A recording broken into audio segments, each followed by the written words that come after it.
Renato Gaúcho apresenta A Força do Amor.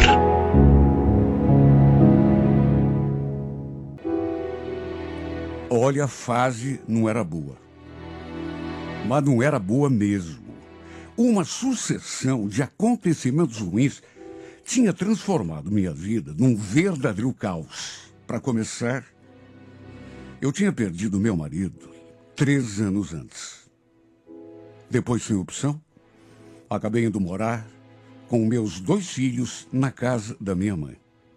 Só que, para minha desgraça, acabei perdendo também a minha mãezinha cerca de 1 ano depois. Sabe, uma coisa atrás da outra. Olha, só Deus para saber a tristeza que eu passei. Sinceramente, não sei como consegui me manter em pé. Acho que se não fosse pelos meus filhos, que eu sabia que precisavam de mim, eu teria sucumbido. Imagine, primeiro, a perda do meu marido, depois da minha mãe. Foi um momento doloroso demais. Continuei morando ali, na casinha que pertencia à minha mãe, até porque não tinha nem outra opção. E o fato é que tudo se tornou assim muito corrido para mim. Eu deixava meu filho na creche, o caçulinha, o maiorzinho da escola. Eles passavam o dia todo lá, enquanto eu me desdobrava em 2, como diarista. Bom, pelo menos em relação a isso, eu não tinha do que reclamar, porque trabalho nunca me faltou. Nunca chegamos a passar, assim, maiores necessidades. Por outro lado, eu praticamente nem tinha tempo para mim, para me cuidar, para me arrumar, para nada. Minha vida sentimental, por exemplo, sabe, ela não existia. Não posso nem dizer que era ruim, porque ela não existia. Eu não tinha vida sentimental. Até porque de que jeito que eu ia conhecer alguém, sendo que vive em casa, sabe? Ou na minha, ou em casa de família, trabalhando. Só vivia para o trabalho e para os meus filhos. Não tinha tempo para nada além disso. Olha, nem amigas eu tinha. Quer dizer, tinha as minhas vizinhas, mas a gente quase nem tinha tempo para conversar. Para, de repente, uma visitar a outra. E era nesse ritmo que eu estava levando. Até que uma quinta-feira, eu cheguei do serviço por volta de umas 4 horas da tarde. Normalmente eu ia buscar os meninos depois das 5. E reparei que tinha um homem debruçado assim no portão da casa do lado. E ele me encarou. Aliás, não só me encarou, como chegou a me cumprimentar. Eu devolvi o cumprimento, meio encabulado, e pensei comigo mesmo, meu Deus, há quanto tempo que um homem não olhava para mim daquele jeito. Porque, repito, ele não apenas olhava para mim. Ele me encarava. Mas não encarava assim de um jeito agressivo, não. De um jeito até terno, me medindo dos pés à cabeça. Por isso fiquei assim, meio sem jeito. Eu até estranhei, porque eu estava vindo do serviço, toda desarrumada. E o fato é que eu nunca tinha visto aquele homem ali. Será que era algum parente da Inês? Minha vizinha? Só podia, né? Estava na casa dela. Bom, de todo modo ficou nisso. Quer dizer, era para ter ficado. Porque no sábado à tarde, acabei trocando algumas palavras com essa minha vizinha, ali por sobre a cerca. Estávamos ali conversando, até que pelas tantas ela comentou: "Ah, Lili, já esquecendo, sabe quem foi que ficou me fazendo um monte de perguntas sobre você? O meu irmão." "Teu irmão? Mas quem é teu irmão? Será que eu conheço?" "Não, acho que não. Ele chegou esses dias. Na verdade, ele chegou sábado passado. Mas ele disse que te viu aí no portão." "Ah, sim, claro. Me fiz de boba, naturalmente. Até porque naquelas alturas já tinha desconfiado. Estava com quase certeza absoluta de quem que ela estava falando. Só podia ser aquele moço. E eu confessei que a gente tinha até se cumprimentado. E sabe, ela fez aquele comentário de que ele tinha feito perguntas sobre mim e fez aquela cara de malícia, assim, como que, sei lá, estivesse querendo me contar um segredo. Olhou na direção da janela, da casa dela, para ver se não tinha ninguém escutando. Aí se aproximou um pouco de mim e falou: ele quis saber até se você era casada, acredita? Sério? Mas e você, falou o quê? Ué, falei a verdade, que você era viúva e que tinha 2 filhos. Olha, você precisava ver os olhos do Dirceu. Os olhos deles brilharam quando eu falei que você não tinha ninguém. Ai, Inês, como você é, né? Já tá aí pensando bobagem. Mas que bobagem, menina. Ele te achou bonita. Vai dizer que você também não achou ele bonitão. Não é porque é meu irmão, mas o Dirceu não é de jogar fora. Olha, eu fiquei bem desconcertada, bem encabulada por conta daquela conversa. Sabe a Inês? A Inês é do tipo de pessoa que não tem papa na língua. Se tem que falar alguma coisa, ela fala. Mesmo que possa deixar a gente constrangida, do jeito que eu fiquei. Eu não soube nem o que falar depois. Segundo ela, seu irmão tinha ficado interessado em mim, me achado bonita. Eu pensei comigo mesmo, bonita? Meu Deus, eu cheguei em casa toda desarrumada. De todo modo, não nego que aquilo me deixou entusiasmada. Qual é a mulher que não gosta de ser observada, uma vez ou outra, pelo menos? É como eu já disse, minha vida era tão corrida que eu não tinha tempo para pensar nesse tipo de coisa. Desde o falecimento do meu marido, eu não sabia o que era beijar um homem, ou receber um carinho, um abraço, segurar na mão de um homem, nem isso. De modo que minha cabeça ficou a mil. O problema foi que, perturbada do jeito que eu fiquei, me sentindo até meio fora do ar, acabei esquecendo do mais importante, que era perguntar para minha vizinha se ele também era livre. Sim, porque de repente você fica todo entusiasmado, porque o homem te achou bonita, coisa e tal, vai ver é casado. Ou então tem namorada. O estranho é que eu já morava ali naquela casa há tanto tempo. Naquelas alturas já fazia 5 anos que eu tinha perdido meu esposo. Minha mãe tinha partido há quase 1 ano e não lembrava de já ter visto o Dirceu ali, na casa da Inês. E vamos convir, sendo irmão dela, ele já devia ter vindo visitá-la pelo menos uma vez nesse período todo. Só que, repito, eu não lembrava de tê-lo visto alguma vez. Ou então, sei lá, vi e não reparei direito. Enfim, o fato é que fiquei, sabe, toda mexida com aquela história, porque eu também o tinha achado bonito. Isso não dá para negar. E só de lembrar o jeito como ele tinha me olhado, eu já sentia aquele friozinho na barriga.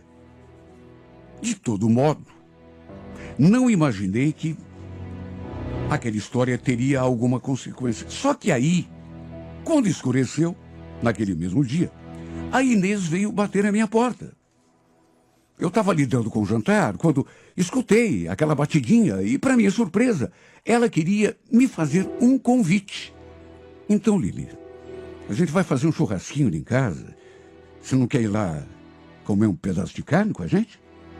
Ai, Inês, obrigada, mas eu já estou mexendo com a janta, inclusive. Sabe o que é? Foi o Dirceu que pediu para você vir até a nossa casa. Ele que te convidou. Vamos, sua boba. Sabe, aproveita. Vamos, pega os meninos, vamos. Não tive como recusar. Seria muita indelicadeza ela ter vindo à minha casa me convidar para aquele churrasco e eu insistir em dizer não. Falei que ia só terminar de cozinhar o arroz, que já estava no fogo, arrumar os meninos e que já iria. Só Deus sabe como eu me senti. Porque, segundo a Inês, e aquela frase não me saía da cabeça, tinha sido seu irmão, o Dirceu, quem tinha me convidado. Ou quem tinha pedido que ela viesse me fazer o convite. O marido da Inês já devia ter colocado até a carne na churrasqueira, porque já comecei a sentir o cheiro do churrasco. Aprontei os meninos, troquei de roupa, dei uma ajeitada no cabelo e fomos. Olha, eu não sei explicar o que estava acontecendo comigo. Porque eu nunca fui assim de me entusiasmar muito fácil. Quer dizer, isso estou falando nos meus tempos de juventude, porque depois que casei, sabe? E depois que fiquei viúva, nunca mais tive tempo nem de pensar nessa coisa de namoro, de namorado. E só Deus sabe como eu me senti quando me vi diante desse homem pela segunda vez. A primeira foi lá, quando ele estava ali na frente do portão. A gente só se cumprimentou, mas conversar mesmo, não chegamos a conversar nada. Ele sorrindo, estendendo a mão assim, para me cumprimentar. Depois, passando a mão assim, na cabeça do meu filho pequeno, brincando com eles. Eu fiquei o tempo todo ali conversando com a Inês, tentando me sentir mais à vontade. E o detalhe, toda vez que eu olhava na direção do Dirceu, adivinha? Como se tivesse sido combinado, ele também olhava para mim. Olha, parecia até que ele adivinhava. Nossos olhares se encontraram e eu sentia aquele arrepio. Foi nesse dia que eu acabei sabendo mais um pouco da vida dele. Eu e a Inês fomos lá para a cozinha preparar a salada e eu aproveitei e perguntei coisas que eu queria saber. Mas sabe, tudo assim, de uma forma assim, disfarçada. Perguntei se o Dirceu era solteiro, assim como que não quer nada, no que ela respondeu. Ele era casado, Lili, mas se separou já faz uns 2 meses, se não me engano. Ah, é? Mas que será que houve para ele se separar? Ela falou que não sabia. Disse que, sabe, não tinha nem comentado com o irmão sobre aquele acontecimento. Só sabia que os dois estavam separados. Segundo ela, ele tinha 3 filhos com essa mulher. Eu ainda perguntei se ele ia ficar morando ali com ela, mas ela disse que não. Olha, eu acho que amanhã à noite ele já está indo embora, inclusive. Ele mora e trabalha em Quitandinha. Veio para cá só para resolver uns assuntos dele aí. Olha, eu não sei explicar, mas eu fiquei tão desanimada quando ela me contou aquilo, que ele não ia ficar ali, porque, numa certa altura, eu cheguei a pensar que ele fosse morar ali, na casa da irmã. Foi um balde de água gelada, porque eu estava tão entusiasmada, me sentindo tão emotiva naqueles últimos 2 dias. O fato é que, enfim, depois, aos poucos, ele se aproximou, ficou ali puxando conversa comigo, quis saber mais da minha vida, mas tudo assim, sabe, no meio de todo mundo. Não chegamos a conversar a sós. Meus filhos, inclusive, que eram acostumados a deitar muito cedo, acabaram pegando no sono, ali mesmo no sofá da Inês. Ela tinha colocado o desenho animado ali na TV para eles assistirem. Depois começou a passar outro programa e as crianças dela também ficaram na sala. E no fim, acabaram todos pegando no sono, de modo que ficamos apenas nós adultos ali, perto da churrasqueira. A Inês, o marido dela, o Dirceu e eu. Nessas alturas, os olhares que rolavam entre nós dois eram mais significativos. Meu Deus, há quanto tempo que eu não via, sabe, alguém olhando para mim com algum interesse. Um homem, para ser mais exato. E há quanto tempo eu não vivia uma situação daquelas. Eu, sinceramente, nem lembrava como era ser paquerada por um homem. Lembro que, pelas tantas, a Inês entrou, falou que ia lavar a louça, e eu, então, me ofereci para ajudar. Mas ela falou que não precisava. pediu, inclusive, que eu continuasse ali conversando com o seu irmão. Não demorou muito e o marido dela também entrou, de modo que pela primeira vez, naquele dia, ficamos finalmente a sós, eu e ele. E nessa hora nós que não parávamos de conversar, sei lá o que houve, ficamos sem assunto. Um olhando para a cara do outro, assim, até que ele falou: "Olha, eu gostei muito de te conhecer, sabia? Até pela nossa conversa aqui, tá muito na cara que, além de bonita, você é uma mulher que tem a cabeça muito boa. Aliás, bem diferente da minha ex." Era a primeira vez que ele tocava no nome da ex-mulher. E sem eu ter perguntado nada. E de repente, ele falou aquela frase e começou a reclamar dela. Sabe, eu fiquei tão sem jeito. Até porque era uma crítica em cima da outra. E repito, não fui eu que toquei no assunto. Pelo que entendi, pela conversa dele, sua ex-esposa, pelo menos era o que ele falava, era uma pessoa assim, que não cuidava nem dos filhos direito, nem da casa. Só queria saber de ficar batendo perna na rua, na casa de vizinhas. Até que ele parou de reclamar, ficou em silêncio, assim, olhando para mim, até que, para minha surpresa, colocou a mão assim, sobre a minha mão, que estava em cima da mesa. "Lili, me diga uma coisa. Esse é teu nome ou é apenas um apelido?" "É apelido. Meu nome mesmo é Elizabeth. Mas desde criança que todo mundo me chama de Lili." Aí ficou, né? Os três são muito bonitos." "Como assim os três?" "Ué, teu nome, Elizabeth, teu apelido, Lili, e principalmente o teu rosto. Você é linda. Você é muito bonita. Você me chamou a atenção logo naquele primeiro dia, lembra? Você chegando da rua, eu estava ali no portão." Eu não esperava por aquele tipo de comentário. Mas ele nem me deu tempo de interpretar, ou de dizer alguma coisa, ou mesmo de agradecer, porque já foi se aproximando e colando a sua boca na minha. Eu tremi dos pés à cabeça naquela hora, porque, repito, desde a morte do meu marido, e lá se iam 4 anos e meio, quase 5, que eu não tinha contato nenhum, com homem nenhum, nem um toque de mão. Já tinha até esquecido de como era beijar. E só eu sei o quanto aquele beijo mexeu comigo. Fez meu corpo todo simplesmente trepidar. A Inês e o marido não voltaram mais. Acho até que estavam de combinação.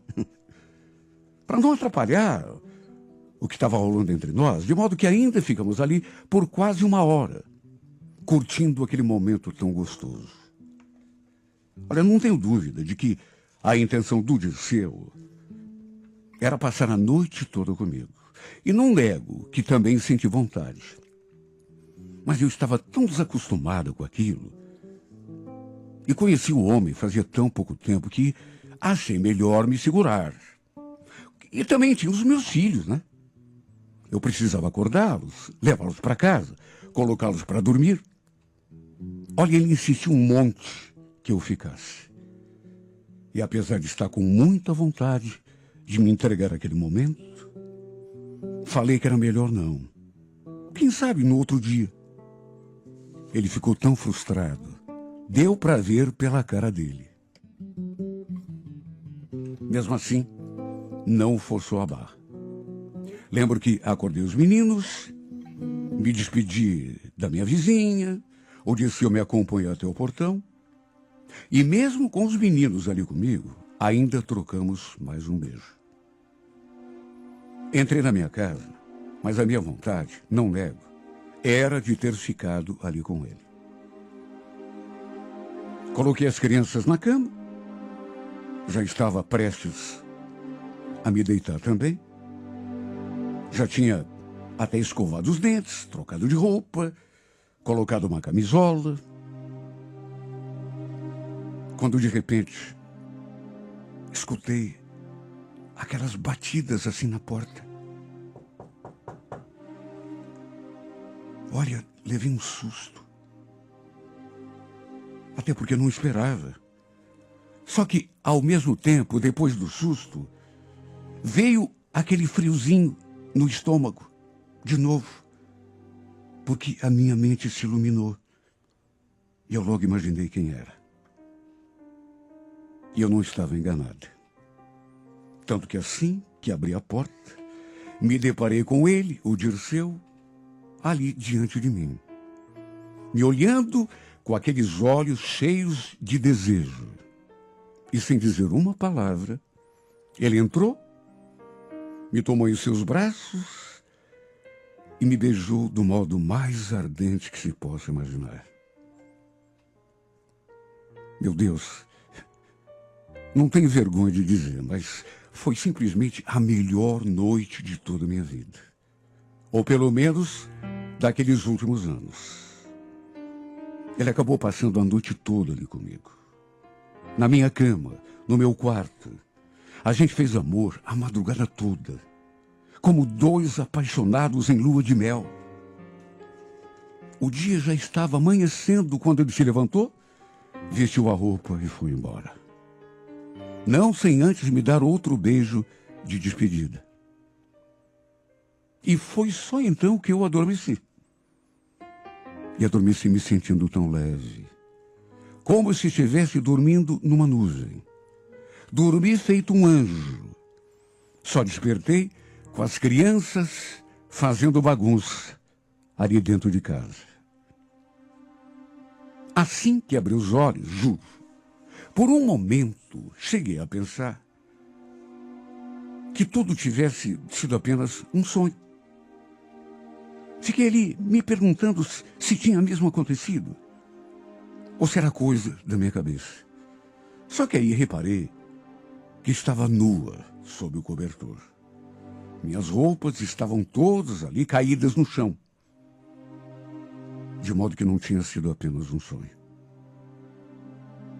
E nessa hora, eu cheguei a sorrir. Lembrando de tudo o que tinha acontecido naquela madrugada. Em cima daquela cama. A verdade é que passei aquele dia todo me sentindo nas nuvens. Fiquei saindo na janela o tempo todo para ver se via o Dirceu do outro lado da cerca. Até que à tardinha, ele veio conversar comigo. Na verdade, veio se despedir. Então, Lili, como eu te falei, eu estou voltando para Quitandinha. Eu queria saber, antes de ir embora, se eu posso vir aqui te ver mais vezes. Sábado que vem, por exemplo. Posso vir? Claro que pode, Dirceu. Eu vou adorar. Ele sorriu, me deu mais um beijo e se foi, me deixando ali feliz e ao mesmo tempo com o coração apertado. Ele até pediu o meu número, mas infelizmente eu estava sem celular. O meu tinha estragado e não tinha mandado consertar. De modo que passei aquela semana toda sem pensar em mais nada. O coração apertado, cheio de saudade, naquela expectativa, naquela ansiedade. Eu simplesmente não via a hora de chegar aquele bendito sábado. Durante a semana, conversei com a Inês. Confessei para ela tudo o que tinha acontecido. E ela pareceu até ter ficado feliz. Chegou a dizer que o Dirceu merecia uma mulher como eu, já que tinha sofrido com aquela sua ex. Aliás, ela chegou a confirmar tudo o que ele tinha dito a respeito da ex-mulher. Que ela realmente era, sabe, uma pessoa descuidada, não cuidava direito nem dos filhos, nem da casa. Quando chegou o sábado, eu andava de um lado para o outro da casa, só esperando que a qualquer momento ele chegasse, viesse bater a minha porta. Só que, infelizmente, para minha tristeza, as horas foram passando e ele não apareceu. Mesmo assim, ligou para Inês, e pediu que ela me avisasse que ele não viria, porque tinha pintado um compromisso de última hora. Eu fiquei tão triste, tão desanimada. Sabe o que é você passar uma semana toda esperando por uma coisa e chega na hora não acontecer? A saudade tomava conta de mim. Pela Inês, ele tinha me mandado um beijo e dito que estava morrendo de saudade também, que não conseguia me tirar da cabeça. Isso me deu um pouco de alento, me deixou um pouco mais alegrinha, digamos assim. Só de saber que ele também estava pensando em mim, sentindo a minha falta, já era um consolo. O problema foi que na semana seguinte, ele também não apareceu. E dessa vez não mandou recado nenhum pela irmã. Olha, eu pensei tanta coisa, tanta bobagem. Inclusive que ele tivesse arranjado outra mulher, melhor do que eu, quem sabe, mais bonita. Ou então que tivesse se acertado com a ex. Sim, por que não? Olha, eu cheguei a chorar só de pensar nessa possibilidade. Até fui conversar com a Inês, perguntar se ele tinha ligado, mandando mensagem, só que nada. Até ela ficou com a expressão assim esquisita, sem saber o que me dizer. De qualquer modo, o tempo foi passando e ele simplesmente não aparecia, nem mandava notícias. A Inês tinha me dito que ia ligar para ele, ver se estava acontecendo alguma coisa, só que também não vinha me falar nada. Só eu sei o quanto essa falta de notícias estava acabando comigo. Antes desse homem surgir na minha vida, eu estava sozinha, sem me envolver com ninguém, mas pelo menos estava tranquila. Não estava sofrendo, não tinha perdido o sossego. Até que depois de quase um mês, a Inês veio conversar comigo. Quer dizer, na verdade a gente se encontrou ali no quintal, por acaso. Eu na minha casa e ela lá do outro lado da cerca. Aí a gente começou a conversar. Perguntei se ela tinha tido notícias do seu irmão e eu senti naquela hora que a expressão dela, assim, se fechou.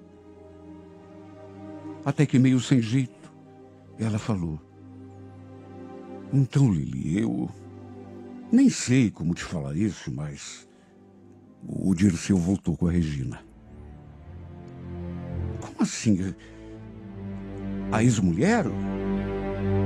Parece que eles se acertaram. Meu Deus, mas ele falou que... Será que foi por isso que ele não veio mais pra cá? Ela só fez assim uma careta e confirmou. Depois ainda arrematou: Lili, quer que eu te diga a verdade? O meu irmão é um trouxa. Aquela mulher faz ele de gato e sapato, vive aprontando com ele, e mesmo assim ele sempre acaba voltando para ela. Deve gostar muito dela, né? Só pode, para aceitar as coisas que ela faz, só sendo muito apaixonado mesmo. Puxa, que pena por você. Eu estava torcendo tanto para que vocês... Naquelas alturas, eu já não estava ouvindo mais nada. Ela continuou ali, falando. Até que depois eu entrei, me tranquei no quarto e desabei a chorar. Para ele não ter aparecido mais, eu devia ter imaginado o que havia acontecido. Ele tinha prometido que viria me ver. Passou uma semana, não veio. Mesmo assim, mandou aquele recado pela irmã. Só que passou mais uma semana, mais outra e nada. Nem recado. Quer saber? Não o culpo. Se ele gostava tanto dessa tal de Regina, do jeito que a Inês falou. Me custa dizer isso, admitir, mas ele fez a coisa certa, né? Se gosta dela, o que eu vou fazer? Na verdade, foi tudo tão repentino que eu devia até imaginar que alguma coisa fosse acontecer. Além de tudo, ele tem filhos com ela. E eu sei o que isso significa. Família é família, né? Pelo menos é assim que eu penso. Eu não era nada na vida dele. Nada. Fui apenas uma mulher que ele conheceu no final de semana e com quem viveu uma aventura. Uma aventura bem rápida. Foi bom, não posso negar. Na verdade, eu adorei. Pena que, em vez de enxergar apenas como uma aventura também, como ele certamente fez em relação a mim, acabei levando mais a sério do que deveria. Abri a guarda e permiti que o sentimento tomasse conta de mim. Ele não teve culpa. Fui eu que sonhei alto demais. Carente e solitária, como estava me sentindo, sozinha há tanto tempo. Eu nem estranho que isso tenha acontecido comigo. Me deixei levar, me deixei envolver. Até que, no fim, acabei me apaixonando como uma adolescente de 15 anos. Repito, não foi culpa dele. Na verdade, não foi culpa de ninguém, nem minha. Se enquanto levei a sério, enquanto me entreguei de corpo e alma, para ele tudo não passou de uma conquista. Ele tem culpa? Claro que não. Mas eu também, será que tenho culpa por ter me apaixonado, feito uma boba? Claro que não. Estava tanto tempo sem carinho. Sem o calor de um beijo, de um abraço, de uma atenção que fosse, que me deixei envolver, que me deixei levar. E no fim, aconteceu o que não poderia ter acontecido. Acabei me apaixonando por um homem que agora eu sei não poderia ser meu, pois ele tem mulher, pois ele tem até filhos com ela. Não vai ser meu nunca. Agora, ele tem culpa? Repito, pela milésima vez, não tem. E eu tenho culpa, meu Deus? Claro que não. A gente não manda no coração. Sabe o que aconteceu? Eu me apaixonei. Simples assim. Eu apenas me apaixonei.